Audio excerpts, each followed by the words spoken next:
Let's talk about what you can do to be successful at capturing beautiful video clips that'll help you tell a story about a moment.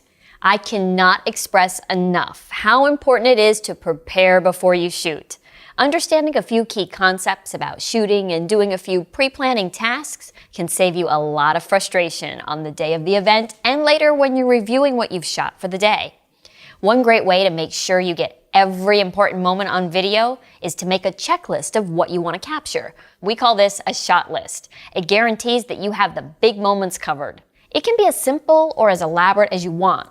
For example, for our birthday party, we know we want a shot of the outside of the house with balloons and the party sign, so we can put that on the list. We know we want a shot of the kids playing games, the birthday boy putting on his hat. We want some shots of him interacting with his grandparents and best friend. And we know we want him blowing out the candles on his cake and opening his presents. Those are all things to put on your shot list. If you're able to check off the shots on your list on the day of the event, then you'll know you didn't miss anything really important. Now, that doesn't mean only get the shots on your list. It's important to be watchful for interesting moments as they unfold that day. The shot list is just a guide to make sure you have the high priority moments covered. One of the most valuable keys to shooting interesting video is to vary up your shots. When you set up your shot, you want to think about not only where your subject is, but also where you are in relation.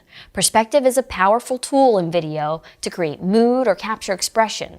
Try repositioning yourself and looking at your scene from a few different angles. Try shooting a wide shot to set the scene. This gives the viewer a sense of where you are and what's about to happen. Medium shots are great for a scene where the action might be a bit unpredictable, like children playing a game. It brings your viewer closer to the scene than a wide shot does, but still leaves room for movement.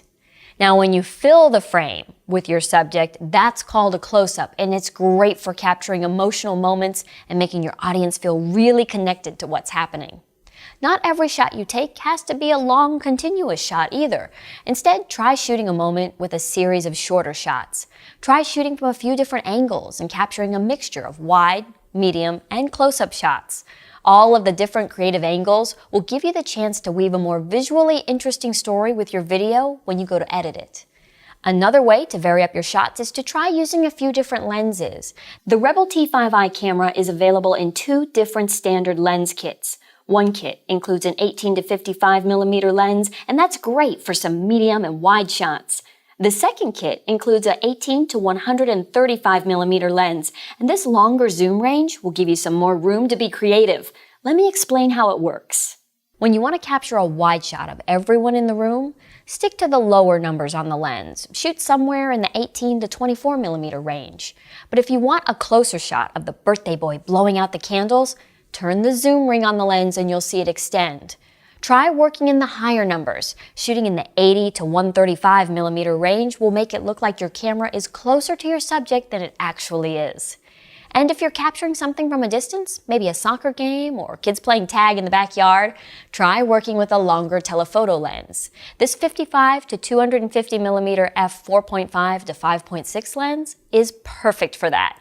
It's an STM lens with image stabilization, and it'll allow you to capture great shots of the game, even from the sidelines.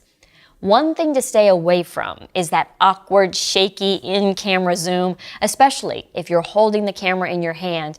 You've probably seen the shot before. It looks like this. Instead of zooming while you're recording, shoot your wide shot, then stop recording, and frame up your close-up shot. That'll be much more watchable for your audience. So what exactly do I mean when I say frame up your shot? Well, think about the composition of what's in your frame. Look for vertical and horizontal lines. Fence posts are a good example. The vertical should be straight up and down and not tilted, and the horizontal lines should be parallel with the horizon. Keep the rule of thirds in mind.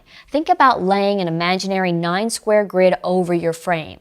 Instead of putting the most interesting thing in your frame in the dead center, it should fall at either 1/3 or 2/3 of the way up or across your frame.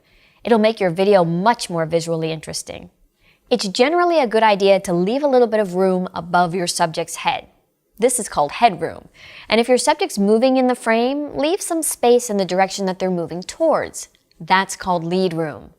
Once again, practice and repetition are the best ways to learn how to shoot video.